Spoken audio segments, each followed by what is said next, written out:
En esta radioemisora presentamos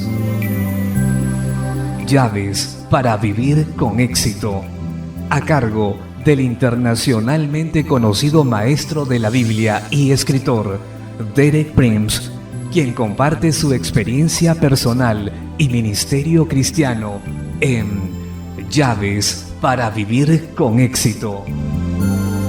Bienvenidos. Llaves para vivir con éxito presenta el tema Frente al futuro, capítulo 2, quinta parte. Me alegro de estar nuevamente con usted en mi último día de esta semana. Ayer hablé sobre el pueblo de Dios, Israel, como señala su regreso a su propia tierra. Dije que todas las profecías sobre los últimos días que se encuentran en la Biblia asumen la presencia de Israel como nación en su propia tierra. Mientras Israel no fuera restaurada de su propia tierra, ninguna de esas profecías se podían cumplir.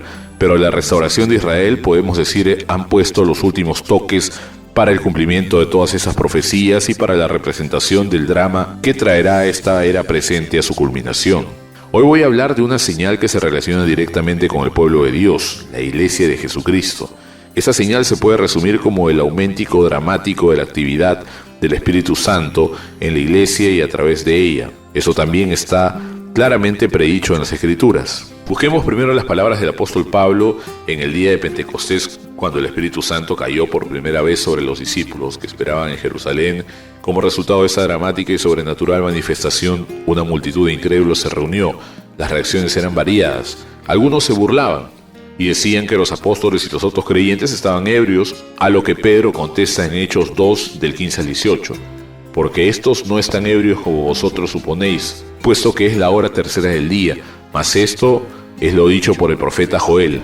Y en los postreros días, dice Dios, derramaré de mi espíritu sobre toda carne, y vuestros hijos y vuestras hijas profetizarán, vuestros jóvenes verán visiones, y vuestros ancianos soñarán sueños. Y de cierto sobre mis siervos y sobre mis siervas en aquellos días derramaré de mi espíritu y profetizarán.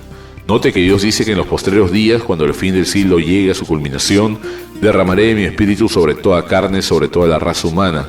Habrá manifestaciones dramáticas y sobrenaturales en el pueblo de Dios. Vuestros hijos y vuestras hijas profetizarán. Jóvenes verán visiones y vuestros ancianos soñarán sueños, y sobre mis siervos y sobre mis siervas en aquellos días derramaré mi espíritu y profetizarán. Para poder entender esto con mayor exactitud es necesario que veamos el texto original de esta cita por el apóstol Pedro, el hijo que habló el profeta Joel. Si buscamos al profeta Joel en el Antiguo Testamento, en el segundo capítulo encontraremos las palabras proféticas que Pedro aplicó en el día de Pentecostés. Quiero leer particularmente dos versículos de ese capítulo 2, versículos 23 y 38, y quiero juntar los dos porque así podemos ver más ampliamente el alcance de esa profecía. Versículo 23 dice: vosotros también, hijos de Sión, ese es el pueblo de Dios, alegraos y gozaos en Jehová, vuestro Dios, porque os ha dado la primera lluvia a su tiempo y hará descender sobre vosotros lluvia temprana y tardía como al principio. Ahora el pasaje que citó Pedro en Joel 2:28, y después de esto derramaré mi espíritu, es Dios quien habla, sobre toda carne, y profetizarán vuestros hijos y vuestras hijas, vuestros ancianos soñarán sueños y vuestros jóvenes verán visiones. Ahora Dios dice: derramaré mi espíritu. Previamente había hecho la promesa de hacer descender la lluvia que la tierra espera, de manera que la caída de la lluvia en el orden natural es un tipo o figura que ilustra el derramamiento del Espíritu Santo en el orden espiritual. Habiendo visto eso, que necesitamos ver más de cerca lo que Dios dice de la lluvia en el versículo 23. Dios promete que hará descender la lluvia en dos entregas principales, la lluvia temprana y la tardía. Yo he tenido el privilegio de pasar muchos años en la tierra de Israel y para mí esto es muy real y quiero compartirlo con usted. Es necesario que lo entendamos porque si sabemos cómo es el clima en Israel, esta profecía cobrará un significado mayor. En Israel hay básicamente dos estaciones, verano e invierno. Casi no hay nada que pueda llamarse otoño y muy poco de lo que pudiera llamarse primavera. En la estación de verano el clima es completamente seco. El verano dura normalmente desde abril hasta noviembre. Eso es aproximadamente, quizás hay una diferencia de un mes antes o después. Y por más sorprendente que parezca, la lluvia no cae del todo en estos meses. Yo pasé un verano recientemente en Israel casi todos estos meses y no hubo absolutamente lluvia hasta que de repente una noche en octubre, que era excepcionalmente temprano, me despertó un ruido casi extraño. Me levanté para ver a través de la ventana y me di cuenta que era lluvia. No había visto lluvia por tanto tiempo que casi no me acordaba cómo sonaba. Así que al finalizar la estación seca viene el invierno, lo que la Biblia llama la lluvia temprana. La marca con que comienza el invierno es un aguacero que se extiende por todo el país. Después la lluvia cae durante el resto del invierno, pero es impredecible, un poco aquí y otro allá, y no cubre toda la nación a la vez hasta finales del invierno, donde viene lo que se llama la lluvia tardía. Esta termina con el invierno. Es la lluvia más torrencial de todas y cubre también todo el país. De manera que no hay lluvia en Israel en los meses de verano. La lluvia temprana cae al comienzo del verano. Luego vienen las lluvias esporádicas, impredecibles durante todo el invierno. Y luego esta final cuando termina el invierno, que se llama la lluvia tardía.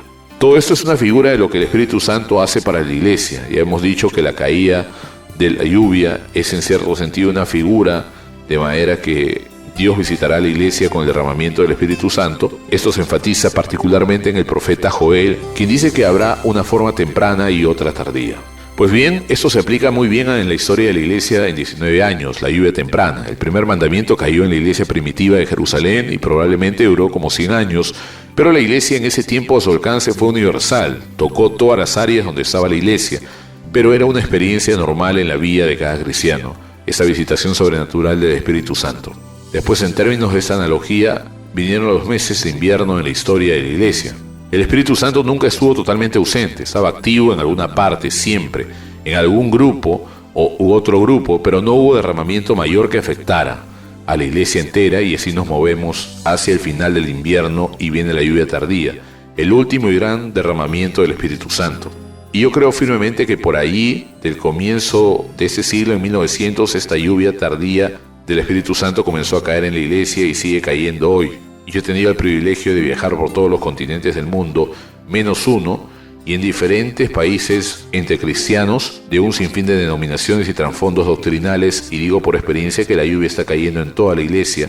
Es una visitación que está tocando a toda la iglesia. Es una restauración de poder sobrenatural para toda la iglesia y es el cumplimiento de la profecía bíblica. Y debemos comprender que estamos viviendo en tiempos de la lluvia tardía. Esto nos ayudará a saber qué debemos saber después. Quisiera ilustrar esto por un breve momento con mi experiencia en África Oriental. Yo trabajé por 5 años en Kenia, entrenando maestros africanos. Mi meta principal era llevarles el Evangelio de Jesucristo. La verdad de la Biblia, después de tiempo me di cuenta que los estudiantes estaban teniendo dificultades en aceptar que la Biblia era un libro para los africanos también. De manera que no les hice un reto de esa forma. No voy a intentar conocerlos. Hay una sola manera de saber si este libro es realmente de Dios. Si ustedes experimentasen el poder sobrenatural de Dios en sus propias vidas, sabrán que no vino de Inglaterra ni de los Estados Unidos, sino de Dios. No les volví a mencionar nada y comencé a orar. Como a 6 meses después vino una visitación sobrenatural del Espíritu Santo a ese colegio de como 120 estudiantes, y exactamente como se describe en el libro de los Hechos, sucedió ahí. Un día reuní a los estudiantes y les dije: sus ojos han visto ahora y sus oídos oído todo lo que está escrito en las profecías de la Biblia sobre el derramamiento de la última lluvia. Sepan pues que esto no vino de Norteamérica ni vino de Inglaterra, vino de Dios. Y les dije: ese es el testimonio de Dios para ustedes, jóvenes de África Oriental. El verano está cerca, ese es el final del invierno, lo que sigue es el verano. Y la parte principal del programa de Dios para el verano es la cosecha, la última y gran cosecha de almas para el reino de Dios. Este es pues un pequeño ejemplo de esa señal específica, el derramamiento del Espíritu Santo cumpliéndose hoy en la iglesia de Jesucristo. Nuestro tiempo de hoy terminó. Regresaré mañana a la misma hora, de lunes a viernes, para continuar con ese tema frente al futuro. Y el enfoque será sobre esa pregunta de vital importancia: ¿cómo debemos responder a lo que la Biblia revela respecto al fin de este siglo?